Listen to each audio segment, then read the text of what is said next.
internet connection is somewhat unstable at times. So just FYI, it's probably me. Okay. Flat line there. I'll get maybe a few more trickling in. So welcome to the California Fire Science Seminar Series. I am Crystal Colden at the University of California, Merced. My co-organizers and co-hosts on this seminar series are Dr. Jeanette Gobiana-Niquez, also at the University of California, Merced, and Dr. Michael Gallner at the University of California, Berkeley. If you are a returning participant, then you know the routine. This seminar series is in partnership with the California Fire Science Consortium. If you are looking for past presentations or you want to watch today's again, we post these to our YouTube channel, and which is linked on the website. If you have questions for our speakers today, we ask that you please put your questions in the Q&A, and you find that by going to the bottom of your Zoom screen until you can see the little toolbar pop up. There we go. And you're looking for the little button that says Q&A with a couple of word bubbles. And we will have some time for questions at the end of the presentation. And then we will also have our discussion from 4 to 5 p.m. Pacific time, and we will put the link for that discussion in the chat as we get close to the end of the webinar. And if you happen to miss it, it is also in the email that you receive if you are on our mailing list that gives you the link to this webinar. So with that, I will go ahead and introduce our speakers today. And they are both scientists at Lawrence Berkeley National Lab. We are absolutely thrilled to have them. Our first speaker will be Erica Woodburn, who's a research scientist at LBNL and focuses on computational hydrology. And she and her group study the movement and partitioning of water in natural and managed environments, ranging from hill slope to watershed scales, with recent topics including climate change and extremes, groundwater storage dynamics, and quantitative risk assessment. Erica has a Ph.D. in hydrology from Colorado School of Mines and did her postdoc at the Polytechnic University of Barcelona before joining Berkeley and Lawrence Berkeley Lab in 2015. And Dr. Michelle Newcomer is a scientist in the Climate and Ecosystem Sciences Division at LBNL.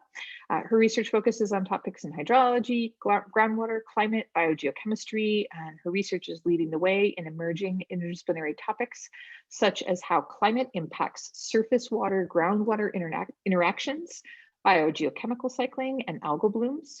In her most recent work, Michelle is leading a large-scale long-term watershed approach to understanding watershed changes after fires in a West Coast US watershed impacted by multiple and compounding fires each year. Michelle is also leading the River Corridor component of the Watershed Function Scientific Focus Area, a large DOE project at the scientific frontier of understanding how watersheds function to deliver water and nutrients downstream. So this is a great supplement to our talk a couple of weeks ago from Kevin Bladen, the watershed scientist at OSU, and we have had a lot of requests for more science on fire and watersheds this year. So we're absolutely thrilled to welcome both of our speakers today. And first up will be Dr. Woodburn. Great.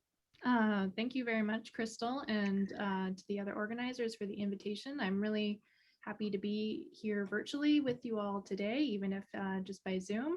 It's great to connect with folks, even while we are socially distanced. So I will begin screen sharing here.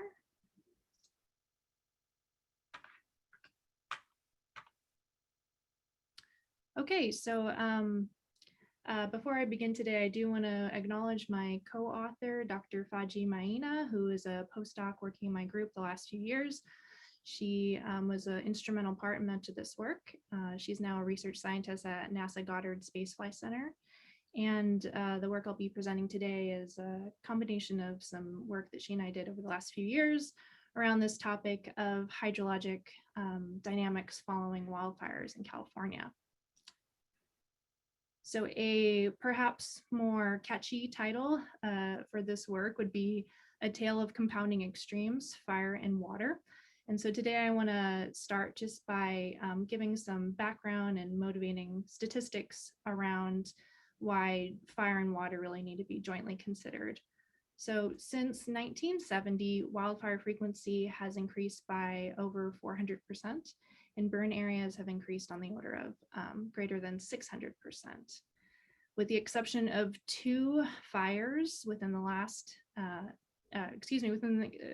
historically, with the exception of two fires, the top 10 largest fires in California's history have occurred within the last decade.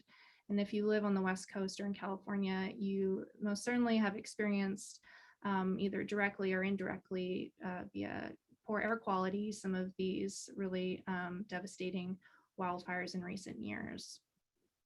On the water side, it's perhaps less well known, but on the order of 10 to 100 hours of storms typically constitute the majority of yearly precipitation. And many of these storms are what are termed atmospheric rivers, and some climate projections have shown that the both frequency and duration of atmospheric rivers is thought to increase in the coming century. So what these two things considered together is really important in thinking about not only what's happening with fires, but what's happening with water after the fire comes. And so one sort of dramatic example of this is the really devastating impacts of mudslides in Montecito in 2018, when this really large precipitation event came following a wildfire area in that region. So to put this in sort of a historical context, in California, the climate is known to be cyclic in nature, alternating between wet and dry conditions on the order of every 5 to 10 years, as shown here. But in recent years, what's been a bit more dramatic and really different is the oscillation between these end member years in a short period of time. So in the case of the last century, we see in 2014, a really record low-breaking year in terms of the drought severity index that I'm showing here, followed by one of the most extreme precipitation events on California record in 2017. And you can see the real magnitude and juxtaposition of these end member years. For example, in the images I'm showing here in Oroville, California, where you see the real persistence and magnitude of the pre-drought, drought, and wet years.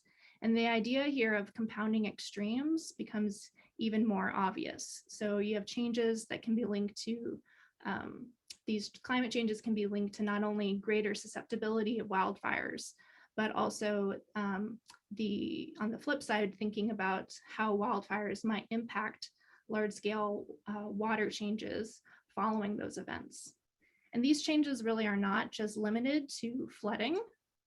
So locally, we know, of course, that wildfires impact local fluxes and states of our overall water cycle.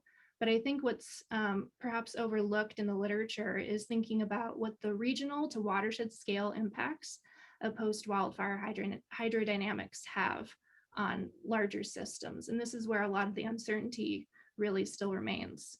So we ask the question, how does water partition both above and below ground following a wildfire?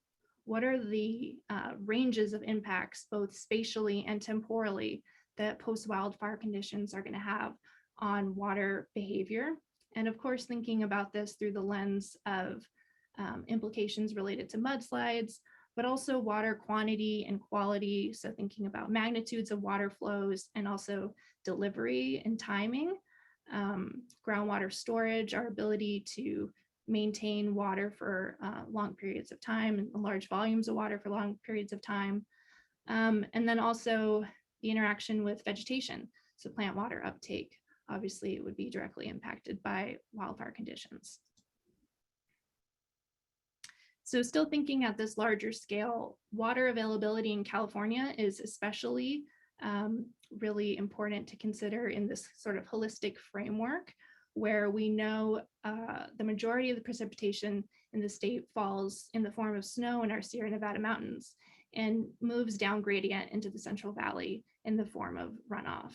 So this connection between headwaters and groundwater is really important in our state specifically, because during drought years, our reliance on groundwater can really increase, and in some scenarios has even doubled in terms of pumping during some dry years.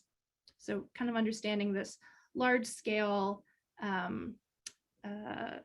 interaction from headwater to groundwater and across the Central Valley Sierra Nevada interface, which is so typical of many watersheds across the state, I think is pretty important. So in the study, I'll describe a bit more in detail today. We look at the Cosumnes River Basin, which I'm showing a map of here. This is one of the representative watersheds in the state, in that it spans that Central Valley Sierra Nevada interface. And you can see sort of relative location here. Here's the San Francisco Bay, and a little bit of Tahoe is up in the upper right. Our selection of this river basin was really motivated by the fact that it's one of the last rivers in the Western US, and definitely one of the last in the Sierras without a major dam. So what this gives us is basically an opportunity to isolate the impacts of climate change and water management effects. And by doing this, we sort of set up a rare natural experiment to disentangle those two impacts and then inform potentially other water management decisions statewide. So of course, real watersheds are dynamic and driven by complex above and below ground processes. And many of these processes are non-linear and sometimes competing, so that you can't really make these simple linear extractions from observed behavior to future behavior. So I'm just showing here some of the sort of potential considerations we need to think about in water partitioning at large scales. So at the land surface, you have interaction between water and energy fluxes, you have groundwater and surface water exchange, and of course, interaction with soil moisture and deeper groundwater with vegetation. And then moving in deeper into the subsurface, you have a lot of uncertainty in terms of flow pathways and three-dimensional water movement. So in our work, because of sort of these sometimes competing factors and convoluting nonlinear processes, they're all again occurring simultaneously, we rely on a physically based subsurface surface model called ParFlow-CLM. It's just one example of the type of set of models which are able to sort of handle many of these competing factors.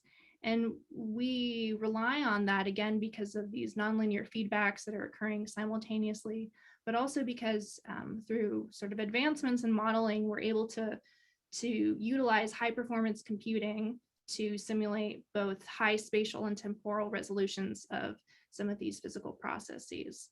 And in this context of water and fire, we're able to capture things like sharp topographic changes or sharp wetting fronts, which is really important.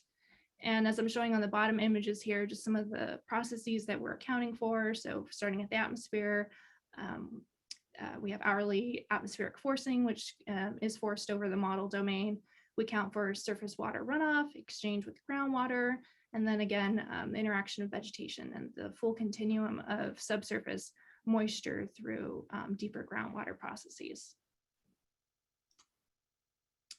So I won't talk about it in too much detail today, but we, in this Journal of Hydrology paper, outline how we developed the model, the various high resolution data layers, such as land cover, topography, and geology that are incorporated into the model development, as well as some of the water management considerations in terms of pumping and agriculture that we do impose in the model.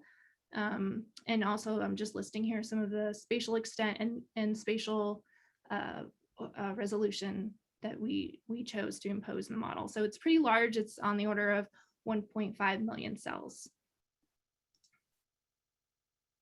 And again, I won't go into too much detail, but we did test the model to see sort of the performance against both observations in stream gauges and groundwater heads, which we're showing here. We also looked at remote sensing data sets such as those which characterize snow water equivalent, SWE, soil moisture, and ET, and found that the model behaves, reasonably well. It does simulate some of the main processes and overall trends, which over a multi-year period. So the kind of focus of today's talk is really on the set of experiments, which I'll describe on this slide. And that was to really show a proof of concept to understand how burn scars over a large scale, a large area within the watershed would translate into changes in hydrologic processes. So the sort of setup of the simulations is outlined here. What we did was identified historic burn scar areas within the watershed based on CAL FIRE historic shapefiles, which are publicly available online. And we're then parameterized those areas over the model domain, which are shown here in the upper right corner as the purple regions over the land cover map. So we can then parameterize those areas based on what we know to be some of the most significant post-fire conditions, such as changes in vegetation cover and changes in subsurface permeability. And just for the set of simulations I'll show today, we focus on sort of the near-term recovery of burned areas. So it's like within maybe 1 or 2 year dynamics following a wildfire. And then again, linking the fire and water aspect, we set up a sort of matrix of different simulations, which looked at different fire scenarios and during different end member water years. So we use, excuse me, we use water year 15 as sort of the end member of the dry spectrum. Water year 17 is the wet one. You remember 17 was the Oroville Dam failure, and in this set of comparisons over this watershed, water year 17 got approximately 4 times precipitation of that of water year 15. And in our record in the Cosumnes, we see from observations that water year 17 is actually the highest discharge year of greater than 100 years of observed discharge. So really is, in this case, the extreme end member year. Okay, so I'm not going to walk you through a few of the most interesting results from this paper. So the full set of simulations are published in Hydrologic Processes in this 2019 paper. If you're interested, please, you can read more about it there. But I'll sort of set you up for the next few slides, which kind of mimic the same organization. So the color bar here is representing the change in the metric, in this case, evapotranspiration, relative to the baseline simulation. So in this case, baseline is the pre-fire or current day land cover without any of those burn scars. And we're just doing a simple calculation of that change relative to the baseline. So regions in red would be decreases in ET post-fire, and regions of blue would be increases in ET post-fire. Again, we looked at 2 end member years. So 2015 is the dry year, that's the top row. 2017 is the wet year, that's the bottom. And we took 2 snapshots in time to sort of illustrate some of these spatial patterns. There's maybe 2 things that are most interesting to point out here. The first is that some regions outside of the burn scar actually do experience a change in evapotranspiration, be it positive or negative. Most of the post-fire evapotranspiration changes are, as you would sort of expect, negative, meaning that you remove the vegetation, you have less transpiration, your overall ET goes down. That's sort of what we expected. But we do see some of those changes outside of the burn scar area, sort of like the first thing. The second thing is that we do see actually areas where post-fire increases in ET do occur. And what that means is essentially your subsurface and surface moisture conditions are changing because of the burn scar presence in the simulation. And essentially those changes in flow patterns are resulting in sometimes counterintuitively more evapotranspiration. So it was actually an interesting finding to see that not only do we have changes outside of the burn scar, but also some increases in evapotranspiration, and predominantly in the summer. Secondly, we looked at SWE. Again, this is snow water equivalent, same sort of metric here, where we're looking at those relative changes to the baseline condition, which is the pre-fire condition. And in this case, we see that in the absence of vegetation, as we expect, there is no canopy interception, so the majority of snowfall will actually accumulate. And I think that it's not exactly a linear change, because we also have alterations to albedo and the energy balance at the land surface. But we see in general, well, across the board, that there is a post-fire increase in SWE as we would expect. It's not exactly proportionate, as I said, because of those linear changes. And also, it's a little bit hard to see on the screen, but we did look at spatially where how much those increases might vary in space, and found them to be, pretty sensitive to topography. And this is basically in agreement with other studies which have shown on the order of a 10 to 60% increase in SWE following wildfire in a given region. So post-fire SWE is always greater than baseline SWE. That sort of was what we expected. I think what became really interesting because of those SWE changes was how surface water storage changed subsequent to those SWE changes. So the figure on the right, similar to the one I just showed on the last slide, we see that in the summer you basically have these increases in seasonal surface water storage following the wildfires because of those real magnified snowpacks because of the lack of vegetation in the burn scar areas. The figure on the left is sort of highlighting the maximum change in ponded depth that is resulting from those surface water storage changes. And the model result sort of reveals that that could be quite substantial, on the order of 3 meters in a given region. So this can have implications, again, for erosion or flooding, and sort of highlights how small changes in landscape might actually impact, have outsized impacts, not just within those small regions, but at a larger scale as well. And then finally, we did look at the impact of the burn scars relative to overall groundwater storage. And I'm not showing the time series here, but we saw, similar to surface water storage, post-wildfire, in predominantly the summer, you see an increase in groundwater storage.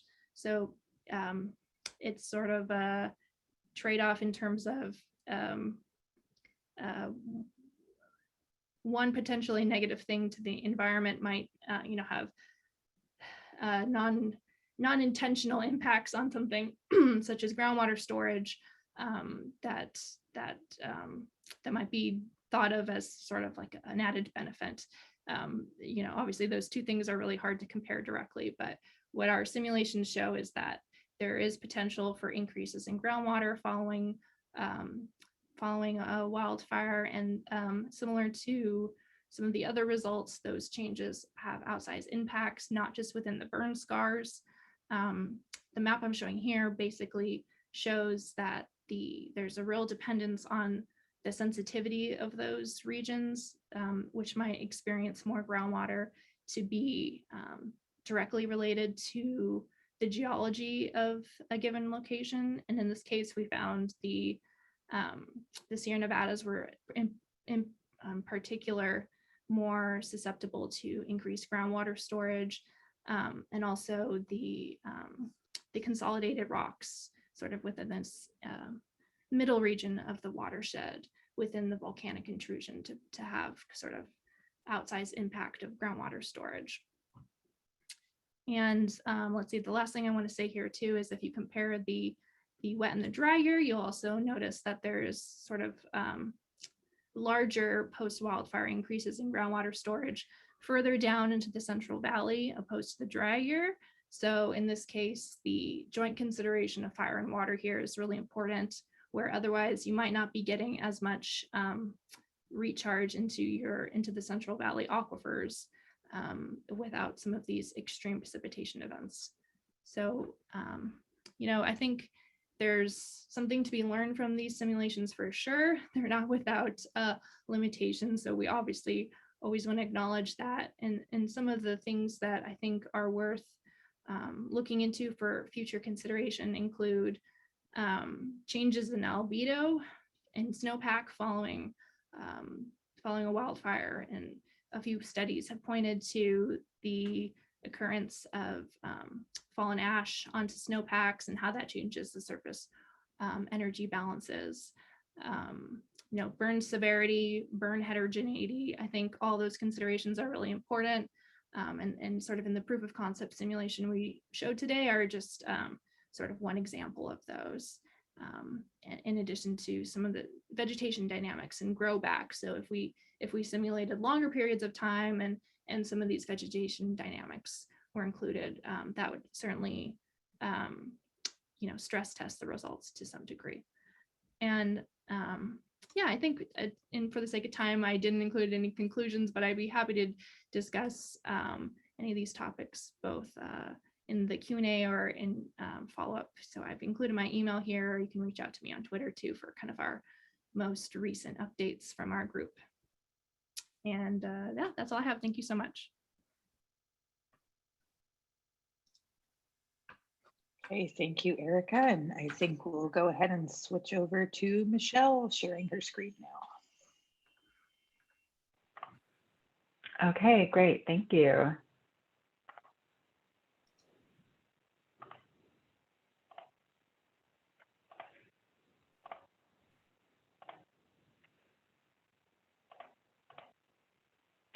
All right, well, thank you everyone, and thank you for hosting this session on fire talks. It's been really exciting getting to hear all of the research taking place within this community. And also thanks to Erica for giving that really awesome primer on the hydrological side in another California watershed. So today I'm going to talk about concepts of hydrological and chemical resilience to compounding fires. And specifically, I'm going to be talking about a watershed in Northern California. This watershed is called the Russian River Watershed, where there have been compounding fires for the past every single year since 2017. There's been another fire within Sonoma and Napa counties within this watershed.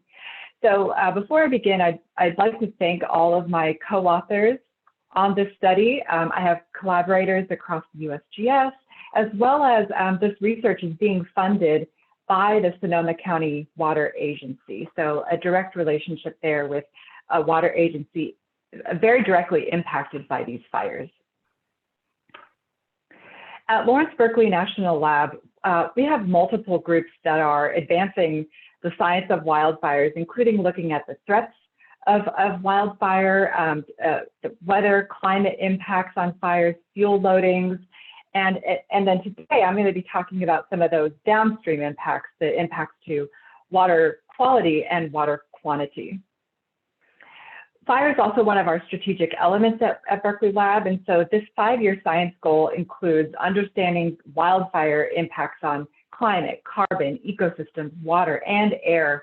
And many of our scientists at Berkeley Lab are using this type of science to develop accurate models, to inform management and policy as well. So we're doing much work engaging with stakeholders. And many of these activities include things like hosting wildfire workshops. Our first one was held in May of 2019 at UC Berkeley. A picture is shown there. And we're also participating on wildfire summits and panels and giving briefings to congressional staffers. So we're really trying to bring the science to the forefront. An important concept in my own research at Berkeley Lab is that watersheds are these fundamental units that govern water availability and water quality, and they have interacting waters across the surface water and groundwater. So any change to the landscape from fire will affect not only the chemical quality and the quality of streams and groundwater. Well, I include groundwater because the surface water and groundwater are connected.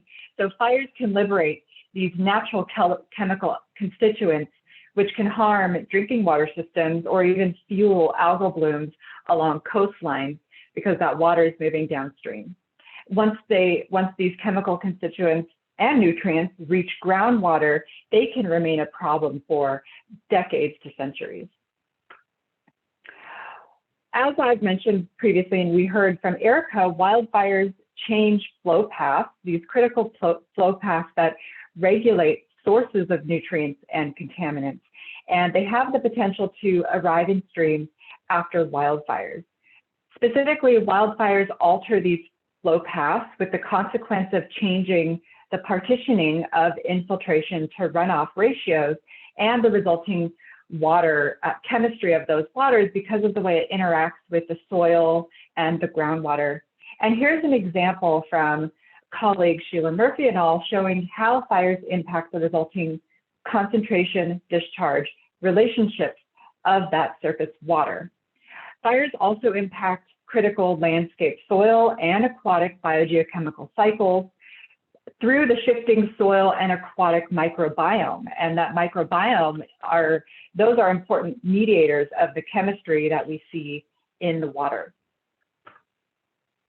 So our conceptual model for understanding fire impacts in watersheds is by thinking about the conditions required to tilt a watershed beyond its point such that reversible changes in water quality or supply are no longer possible. So watersheds provide critical storages for carbon, and it moderates the nitrogen cycle, for example, and any changes in that hydrological partitioning then has a cascading effect down the watershed that impacts future water quality, as well as things like the soil and the aquatic carbon dioxide emissions back to the atmosphere. So we recently put this concept into a white paper focusing on machine learning aspects of wildfire research, and it was part of a Department of Energy AI for Earth Science white paper call. So this concept of resilience, in the title of my talk here, it's an important part of the conversation about how we understand changes in ecosystems and watersheds after fires. Resilience is defined in many ways. It can be both translational resilience, such as a watershed going to a new steady state, as well as a retraction type of resilience, going back to its prior steady state. And Falk et al. Put it very nicely that our perception of resilience will really need to change and align with this natural arc of how ecosystems change, that are maybe these systems are naturally adapted to fire or not adapted to fire. So this is an important and evolving conversation point. So our research questions followed directly from these concepts I have outlined of how fires impact hydrology and chemistry.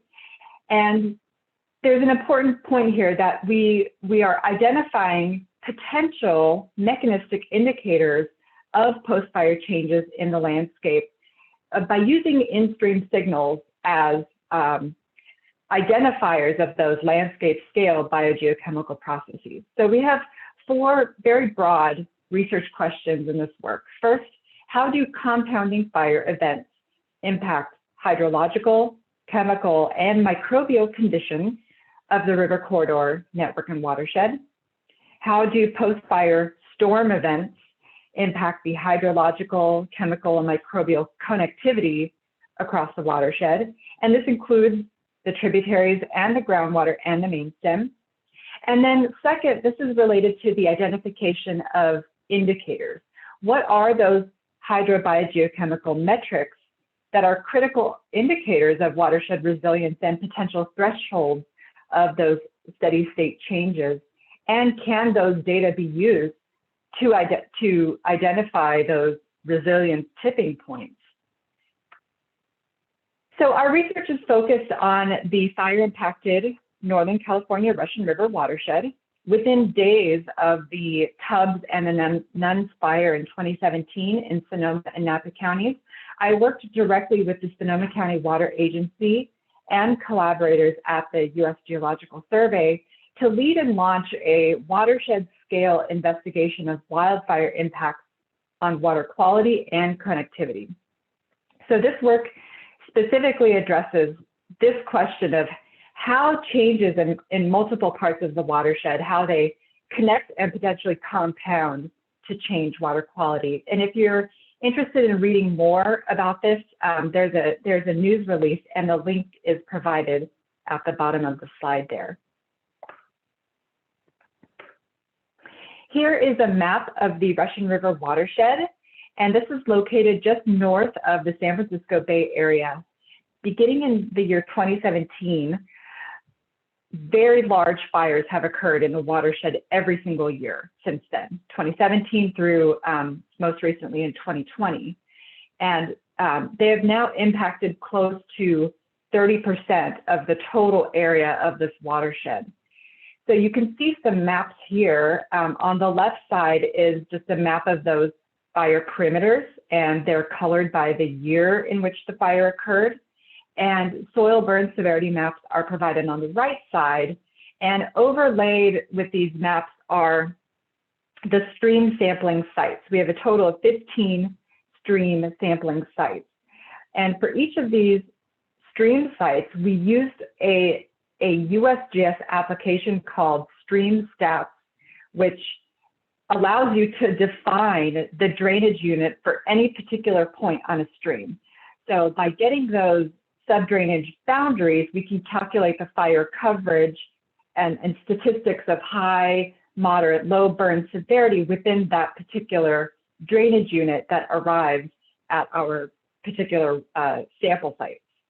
So I just give an example here of the Dry Creek subwatershed. The yellow outline provides that drainage unit for that sampling point.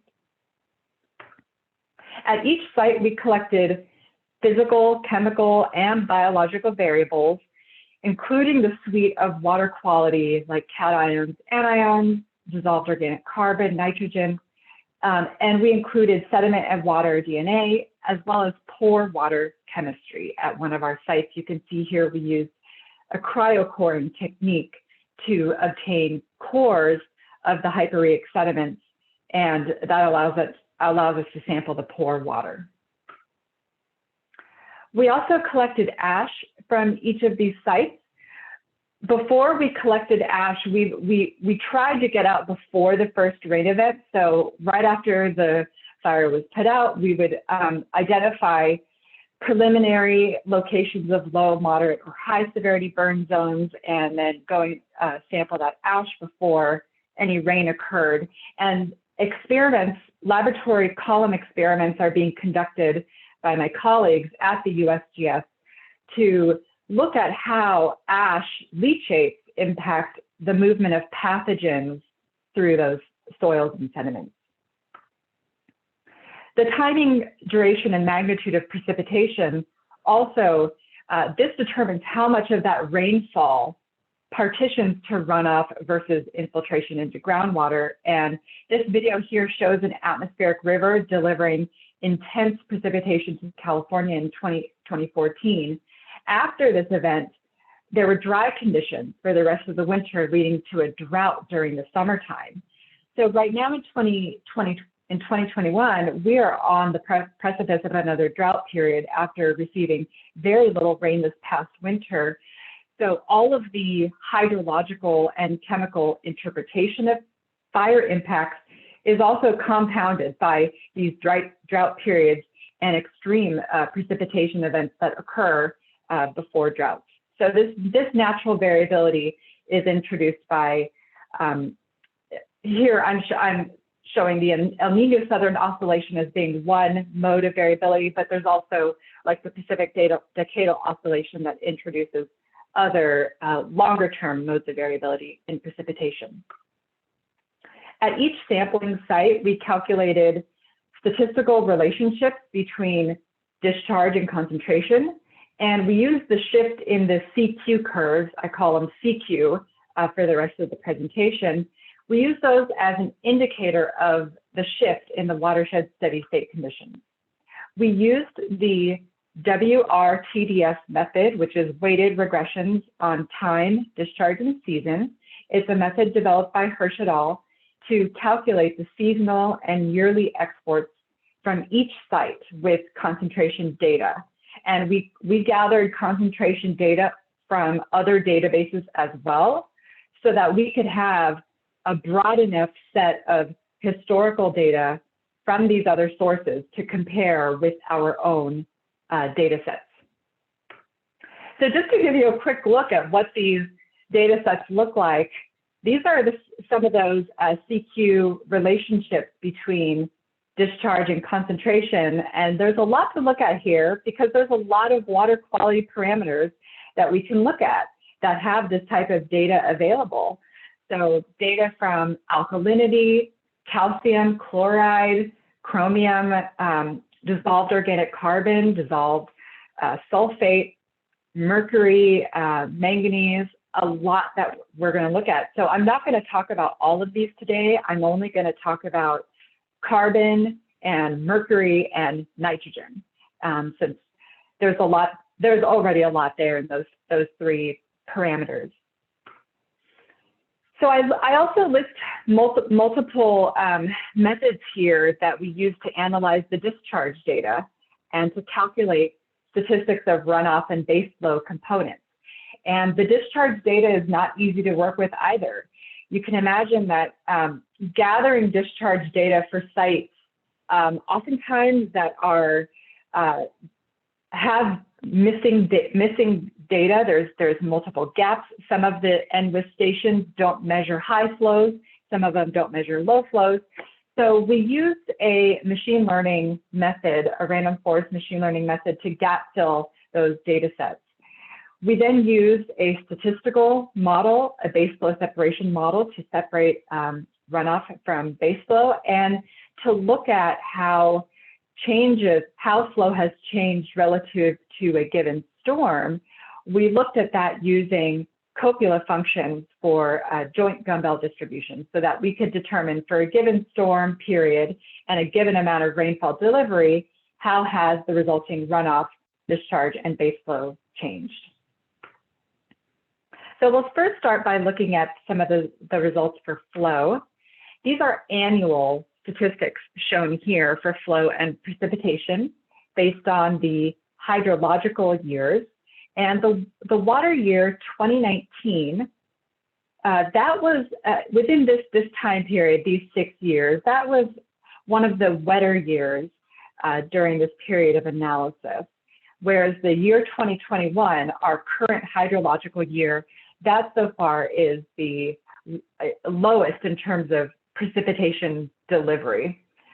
If we look at the runoff ratio, 2021 is also the year with the lowest runoff relative to precipitation delivery for any given storm event, whereas that year 2019, that one has the highest so far. And the year 2019, that was the second year, second hydrological year after the firestorm in 2017. So these are return interval statistics for peak flows, and this is done on an annual basis. And what we see is that peak flows generally follow the precipitation statistics. The 2018 water year, and that's shown by this, I'm highlighting it in this green triangle. The 2018 water year, that was the first year following those fires, and that was a relatively lower precipitation amount, as well as a lower annual peak flow, as well as lower total cumulative flow relative to 2019, shown in the blue sideways square.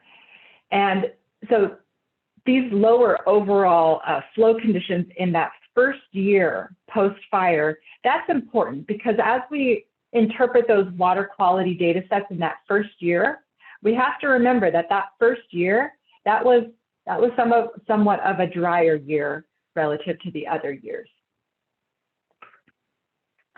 For each of the storm periods, what we're looking at here are those Copula distributions for storms. And so this is illustrating the pre and post-fire storm event for the discharge peak relative to precipitation for a storm and the discharge volume relative to precipitation during that storm event. And so what this is giving us is a view in how those joint distributions have changed before and after the fires. So before fires is shown in the red dots and after the fires is shown in the blue dots. And what we see is that for each of these storm events that we've had in those few years after the fires, there's not a discernible impact on the annual peak flow or the annual cumulative flow volumes. At the monthly timescale as well, we find something similar, that there is relatively little change in flow across the watershed relative to incoming precipitation. And we're finding that whether we look at the annual timescale, monthly, or storm timescale, that the fires have not had a readily apparent or discernible impact on these hydrological statistics and flow extremes. Now for the concentrations. So here's a quick, just a broad view of some of the water quality information that we're getting from our work. And I'm first going to describe a little bit about these ternary diagrams shown here in the bottom. These are ternary diagrams showing the percentage of these particular cations or anions, how they contribute to the total charge. And what we see different colors as well. We see pre-fire shown in red, the first year post-fire blue, 2 years post-fire in green, and then groundwater. And I provide groundwater because it's important to see what the composition of groundwater is. And we find that, interestingly, there's little change in the anion or the cation balance relative to the pre-fire conditions, as well as this interesting similarity to the groundwater. In the top figure on the left, figure A, this is a method of using total dissolved solids and the ratio of sodium and potassium to classify water. And this water, when we plot our own data on this classification scheme, we find that the water within the Russian River watershed has a chemistry that's very similar to rock-dominated weathering systems. And so this indicates that there's a very significant role of these subsurface flow paths in providing the chemical composition to the river. We also see that for pH, shown in box B, that pH, while it shows differences between these different years, there's a shift in pH downward very slightly, but overall a return to baseline conditions after the second year post-fire. Surface water dissolved organic carbon concentrations are shown in this figure here, and we've categorized them by historical conditions, groundwater, as well as by the percent of the drainage area that's burned. So these different colors here represent the time since fire as well. And what we find is that there are statistically significant differences for the high fraction burned areas relative to historical conditions and groundwater. And that we note that while we see these statistically significant differences, these values are all well within the historical range of data found, shown by the box plot all the way on the left. So I know I'm running out of time, so I'll quickly move through the rest of my findings here. This is our box plot for nitrate. This is showing that similarly to organic carbon, there is a statistically significant difference between nitrate in the high burn fraction areas relative to historical values. And except for one sampling point in one event post-fire, these values are well within the historical baseline conditions. Here's an example of the shift in the concentration discharge curves. So this is for mercury, and it's just an example here, but we did observe the shift in the concentration of mercury relative to discharge at one of our sites.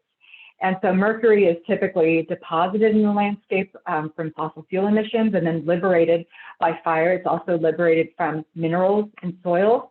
And so the hydrological component here is important for providing that connection of mercury from the landscape to the stream. Now, what I'm really excited about are some of our microbial data sets. Here's one example of the microbial alpha diversity.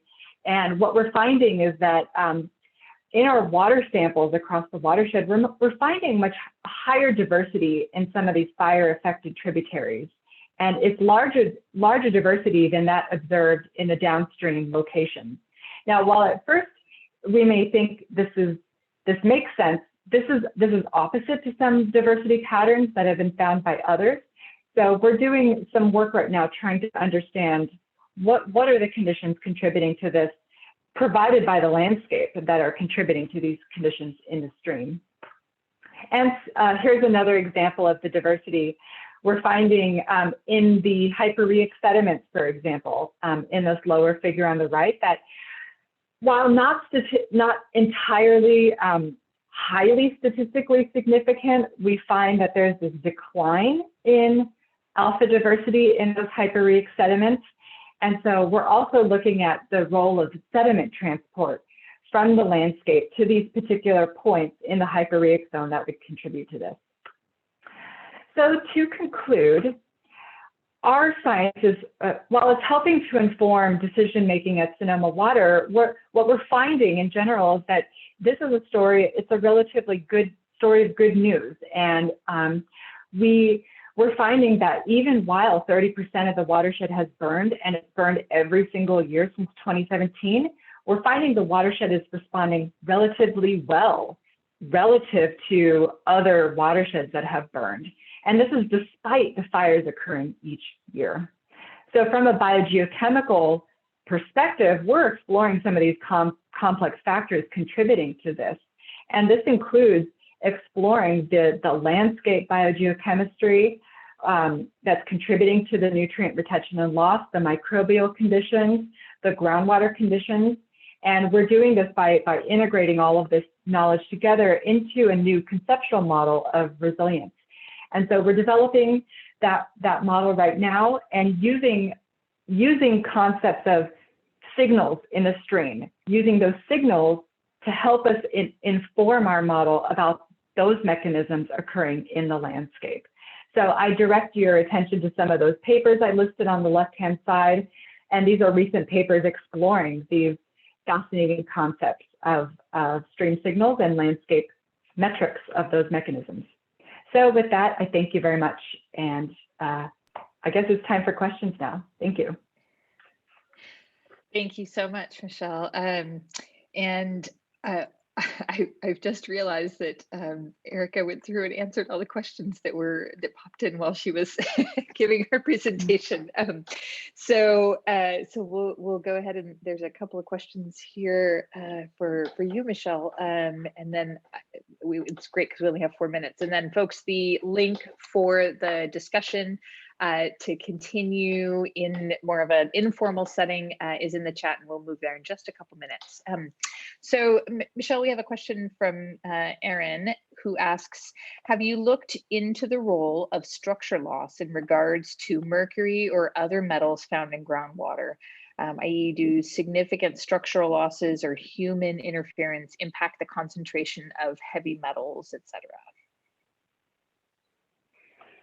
So that's a really good question.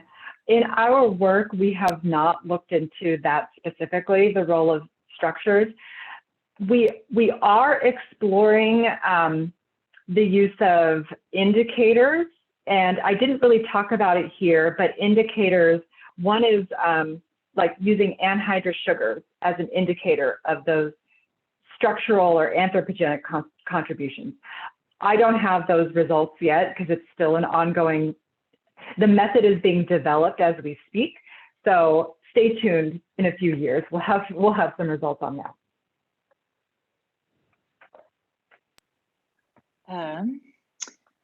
Other questions for Michelle or Erica? If you asked a question during Erica's presentation or the first part of Michelle's, Erica did very kindly write answers into our Q&A section. So we do have some answers in there for those of you who asked questions early.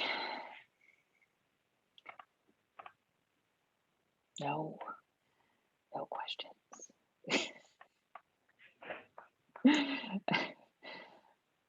Okay.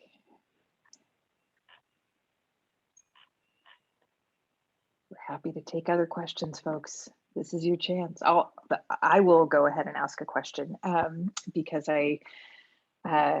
Erica, your presentation on the Cosumnes River really sparked my interest because that's where I was a firefighter, and we used to talk all the time about how that watershed is sort of, I mean, as a firefighter, you basically say, yeah, this thing's all going to go up in smoke one of these days, and it's not going to be pretty, you know, and sort of this potential for a much larger portion of the watershed to burn.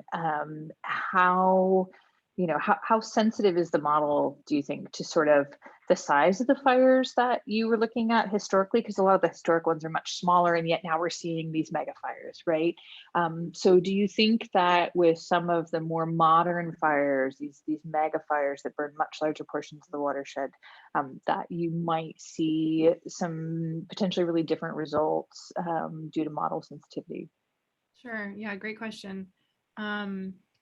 I think I haven't run it to know, but I would hypothesize that definitely, and especially thinking about some of the connectivity points that I raised, in those historic shapefiles, you can see definitely some gaps between where many of the fires have been, and so it sort of hydrologically offers a relief, so to speak, of an overland flow or a surface runoff water, having the ability to infiltrate at some intermediate area between wildfire burn areas. So, should the whole thing be sort of canvassed in fire, I would expect the results to be quite different, actually.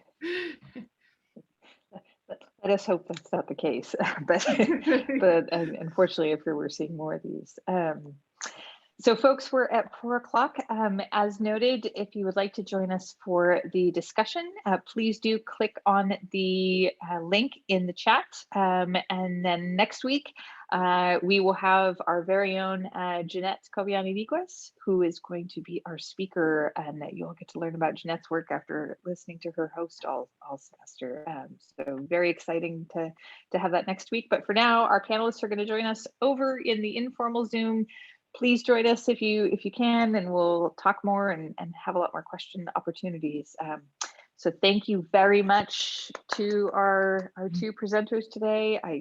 It's such great talks. I love this stuff. It's so much fun to see all these different topics covered that are sort of outside my wheelhouse in my focus of fire. So really appreciate it. And both of you should have the link, and if you want to go ahead and click on that,